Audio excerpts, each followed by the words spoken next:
For more than 100 years, the United States treated Canadian aluminum as a guaranteed input. It powered American automobiles, aircraft, power grids, and defense systems. Washington assumed proximity meant permanence. That assumption is now proving dangerously wrong. Canada did not retaliate. It quietly shifted power away from the United States, rerouting its aluminum toward Europe, and Europe is loving it. What looks like a narrow aluminum story is actually the first visible crack in a much larger structure.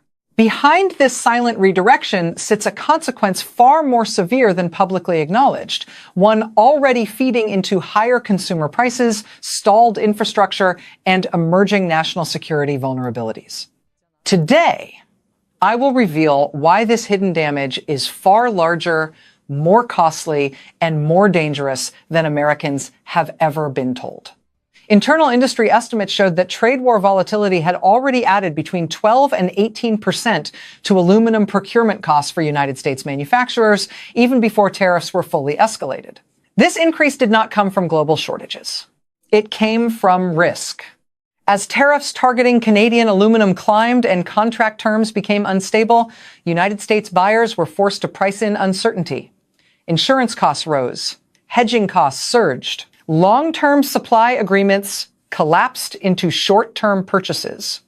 According to open-source manufacturing assessments, this instability alone pushed aluminum-related input costs higher across the automotive, aerospace, and power infrastructure sectors by more than 25 billion United States dollars within a single year.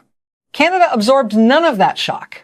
Instead, Canadian producers redirected supply toward Europe, where carbon-based trade rules offered something the United States could not: predictability. Under Europe's carbon framework, low-emission aluminum avoided penalties that reached several hundred United States dollars per ton for higher-emission producers. Canada's hydro-powered smelters suddenly became premium assets, not discounted suppliers.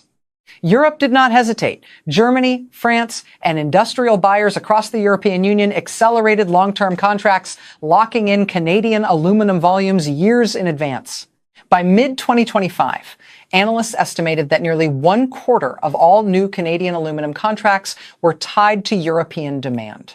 Europe is loving it, because every low-carbon shipment reduces both emissions exposure and supply chain risk. The United States, meanwhile, paid the price. Downstream industries reported project delays, cost overruns, and shrinking margins. Internal federal assessments warned that aluminum-driven cost inflation was beginning to bleed into infrastructure budgets, grid modernization plans, and defense procurement timelines. Canada did not confront the United States. It simply stepped away from the blast radius. And here's the part that makes this shift truly dangerous. Aluminum is only the first material where this pattern is visible. The same trade war logic is now colliding with carbon rules across steel, cement, fertilizers, and energy inputs. What comes next does not just threaten American manufacturers. It threatens the economic foundation beneath them. And the numbers behind that next phase are far more alarming than anything revealed so far. By the second half of 2025, the aluminum disruption triggered by the renewed trade war had moved far beyond trade statistics and into the daily economy of the United States. Open source industry assessments showed that cumulative excess costs tied to aluminum supply instability had already surpassed 45 billion United States dollars across manufacturing, infrastructure, and public procurement. These losses were not driven by global shortages. They were driven by volatility, uncertainty, and the sudden loss of predictable access to Canadian supply. The first impact surfaced in prices. Aluminum is embedded in automobiles, electric vehicles, appliances, housing materials, power transmission equipment, and packaging. As Canadian supply became less reliable and contracts shortened, United States manufacturers were forced to source higher cost alternatives or absorb risk premiums.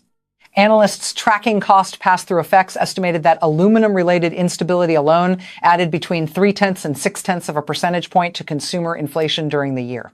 For households, This translated into higher vehicle prices, rising home renovation costs, delayed grid upgrades, and higher utility bills. Employment pressure followed quickly. Manufacturing associations warned that prolonged uncertainty was freezing capital investment decisions across aluminum-exposed sectors. Automotive producers delayed plant expansions. Aerospace suppliers postponed hiring. Infrastructure contractors slowed project timelines. Internal labor impact models estimated that continued volatility could place between 150,000 and 250,000 industrial jobs at risk over the next two investment cycles. Not through sudden layoffs, but through canceled growth and delayed replacement hiring. Public finances absorbed the shock next. Federal and state infrastructure programs began reporting cost overruns tied directly to metals, procurement delays, and repricing. Grid modernization projects slipped behind schedule as aluminum conductors and components became more expensive and harder to source reliably. Analysts estimated that aluminum-driven cost overruns alone were adding tens of billions of dollars to publicly funded projects without delivering any additional capacity or resilience. National security supply chains were not immune. Aluminum alloys are critical for aircraft frames, naval structures, armored vehicles, and missile systems.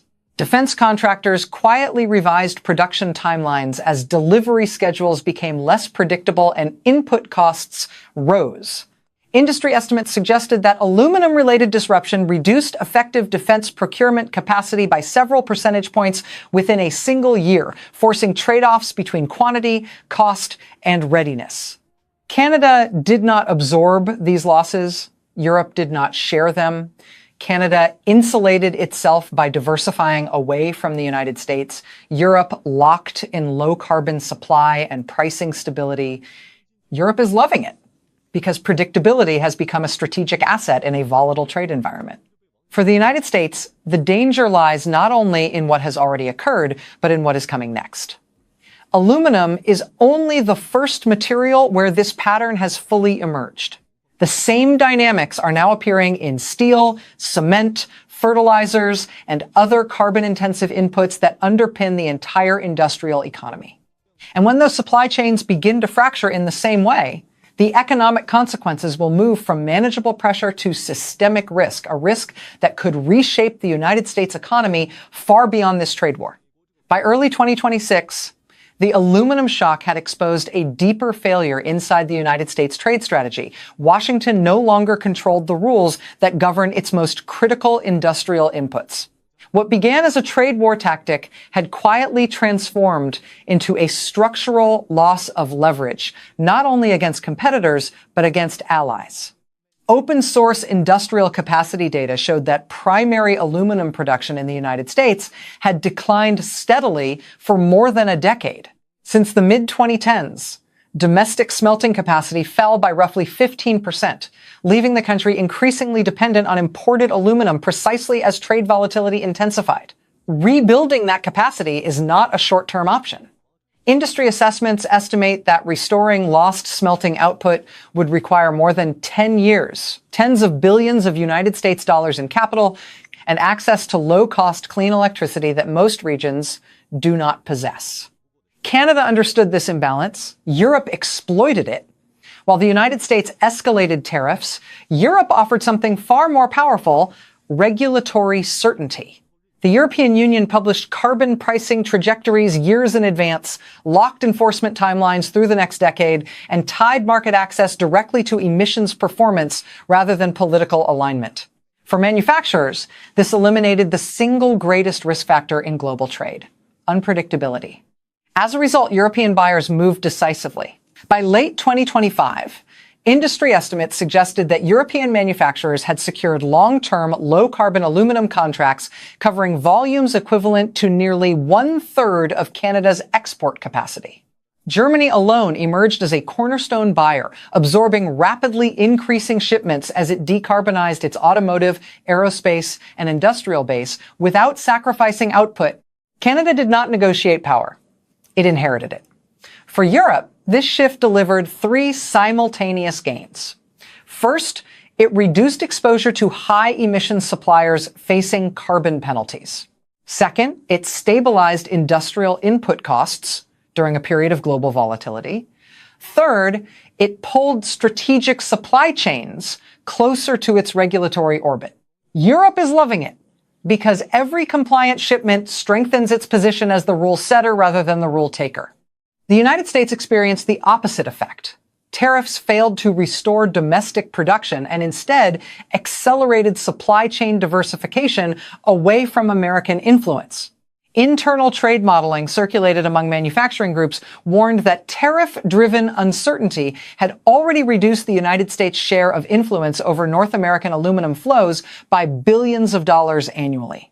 Once contracts shifted to Europe, they could not be threatened, renegotiated, or reversed by executive action.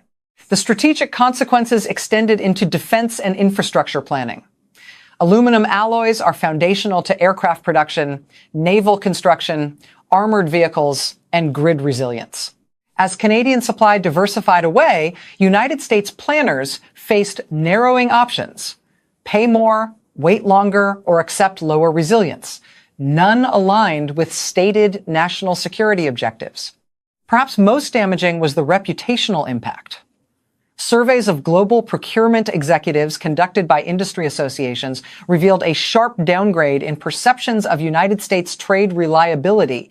Policy volatility, unilateral tariff risk, and short contract horizons replaced proximity as the defining features of American market access.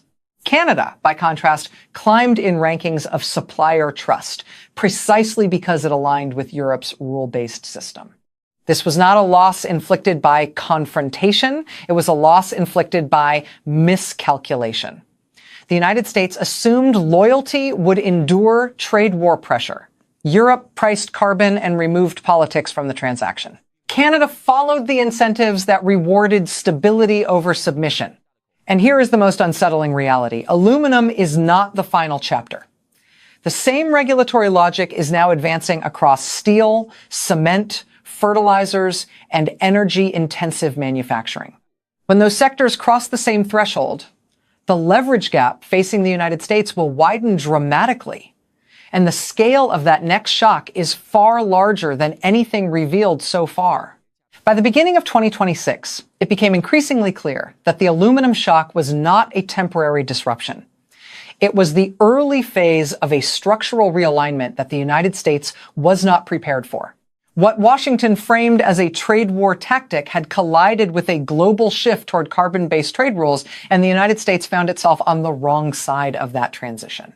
Long-term modeling from Open Source Economic Institute showed that if current trends persisted, the United States could face sustained cost disadvantages across multiple industrial sectors for the remainder of the decade. Aluminum was only the first exposure point. Steel, cement, fertilizers, and chemical inputs all exhibited similar carbon intensity gaps when measured against emerging European standards. Analysts estimated that more than 40% of United States heavy industrial exports would struggle to remain competitive in markets applying carbon border mechanisms by the end of the decade.